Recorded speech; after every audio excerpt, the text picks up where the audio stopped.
Right.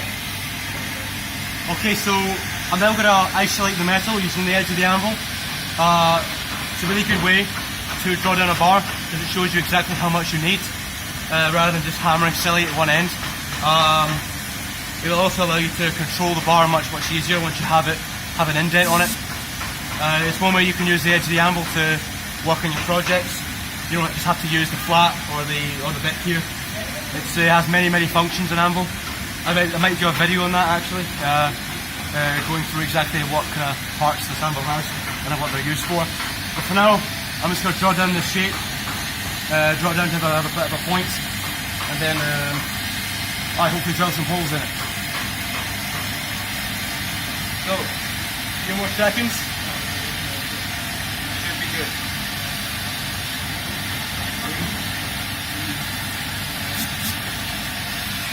So I'm going to stick it on the anvil. You better work quick because the anvil sucks heat out of the bar.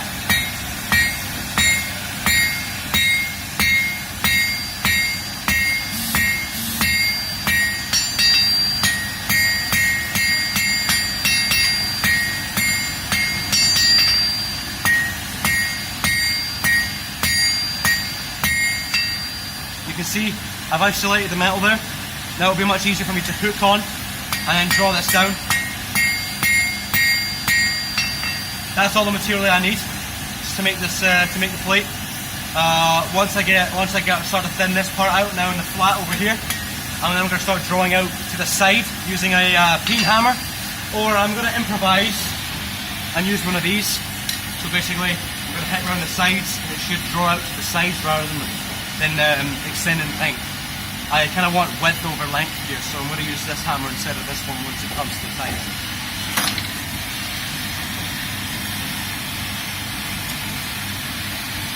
So while we're here, I'm just going to say I'm not using a rounding hammer here. I'm using a ball peen hammer, or ball peen, whatever you like to pronounce it. This one's quite old. This one's one of the old ones around the back that I got. It's actually starting to wobble off its shaft here, but it's a bigger hammer. I like to use a bigger one because the smaller ones over that the school uses are a bit too small and pathetic. Even though this thing's been chipped quite a lot, it still has a lot of uses in it, as you can probably see. I'm not hitting very hard right now, only because it doesn't need to be hit hard.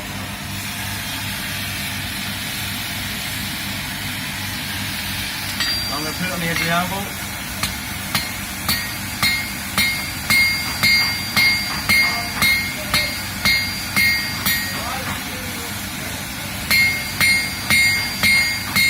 Head it over the flat.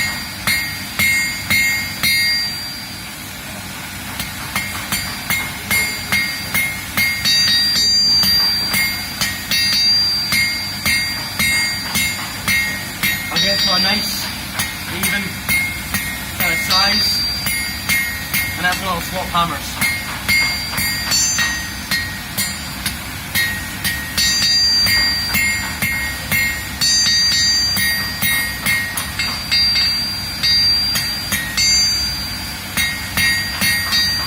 Actually, now it's too cold. You can see that I'm what was I going to say? That I'm tapping the anvil with a hammer. So every time I do a couple hits, if I want to try and look at the piece and decide if it's needing any work on a certain side, you should always observe your piece as you're working it, because then you might know something's different, you need to work on a certain angle, whatever. I tend to do this after, as I'm looking at it, and that's to get that kind of rhythm, because rhythm's a big part in trying to hit this kind of thing. So, big rhythm, all of it rhythm. So I'm going to swap hammers now, I think, for a little bit. I'm going to use this hammer. I'm going to stick it on exactly the same place as I had it before. I'm just going to hit from left to right.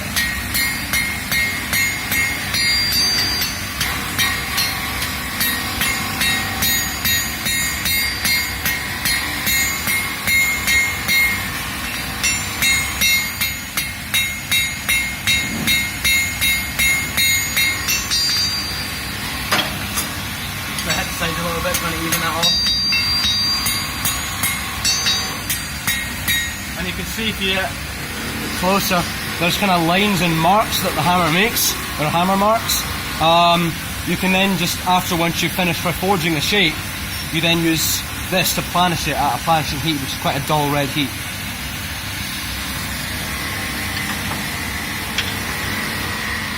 So you can see they're not going to be that big, but I'm going to make them about half that thickness, so they should be about half that, but half a bit more on either side, a bit wider I mean. Then I'm going to take it to the pedestal drill, and I'm going to drill some holes in it. Don't know what size yet, I'll determine that after out of video, but I'll put videos on my, I'll put a picture on my website displaying the final project.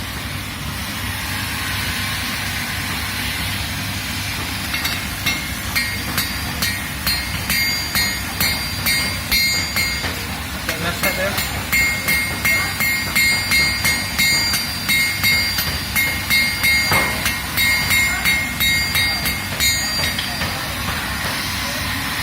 There was a mishit when I was doing that. It's okay, you can check out that. It'll come out later.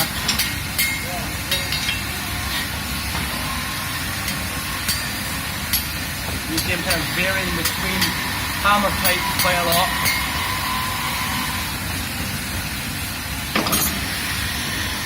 You shouldn't just use one type of hammer, you're going to run into problems. There's only so much one type of hammer can do. They all have their advantages and disadvantages, a bit like using a gas forge or a coal forge. I see a lot on the internet, people trying to debunk why coal forges are worse, gas forges are worse. Really there's no answer, I don't think, because they all are equally as good as the other in certain subjects. One's good for one thing, one's good for the other. It's just all down to your personal preference and what you're making. Oh, a bit too hot there. You can see it's a little bit too soft here. It starts oxidizing the surface, but it's okay. It's not the worst it can be. It's all about the rough shape right now.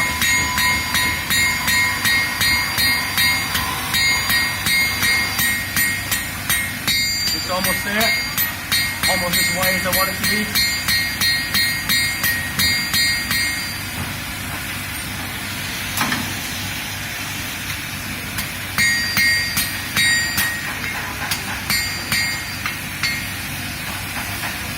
Right, that's what happens when you heat it up a little bit too much.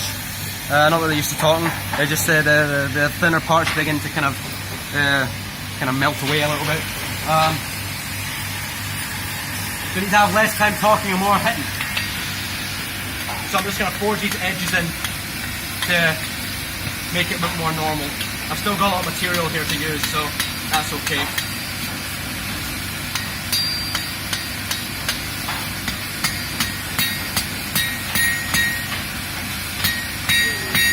Yeah, it's still a good size. Quite good.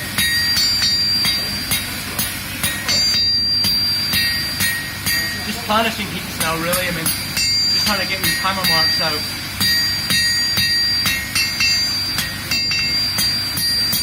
Straightening it up to the right dimensions here. You see that's pretty decent. See that edge is a little bit bubbly, but I can get out by a file. It's just mostly the surface there, so that's good. If I left it in a bit too long, it would have, even a bit longer than that, it would have been really bad. Irreparable, but it's fine. For next time, I'm just gonna not put it in full as long there. Doing these videos are definitely a learning experience in itself, because you have to do things very different when you're trying to talk to a camera, as well as, you know, not have exact eyes on the piece. That's a good heat. That's the heat you should be at.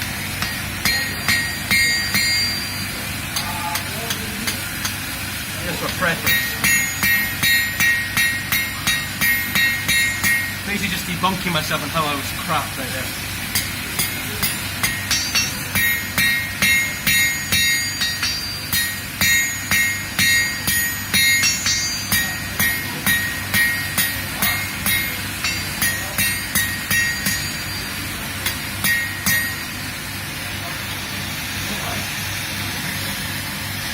I'm actually going to make a bit of a taper, a bit of a point from there.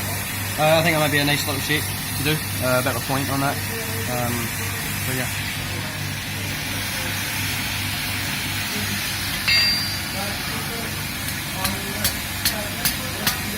I'll do a separate video altogether on how to make tapers.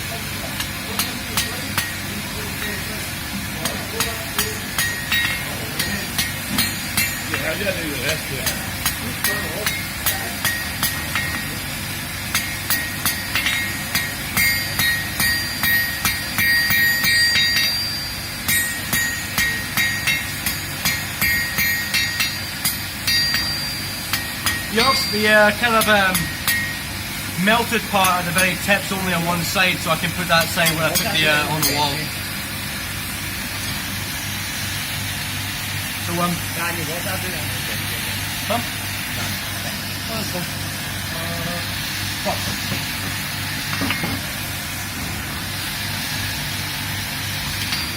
as metal gets thinner and thinner, you have to watch it more and more because it heats up quicker.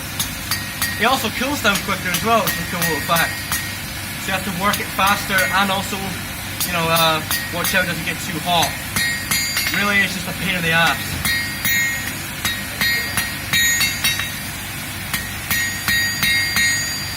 It's quite a broad taper, but tapered down on a flat, but it's good enough. That's pretty much finished now. I'll kind of even up the shape as I go along, but yeah, you can see that there. That shape, just tapered it down. I'll just brush up the sides, brush up the tip even further, make it nice and round and smooth. I'll get all the hammer marks out of it, and then I'll file off the kind of the oxidized surface there. Start again maybe from that bit and start forging it out. But then I'll make it a little bit more thin, and then I'll drill holes in it, and I'll do that to both sides, and it should be finished.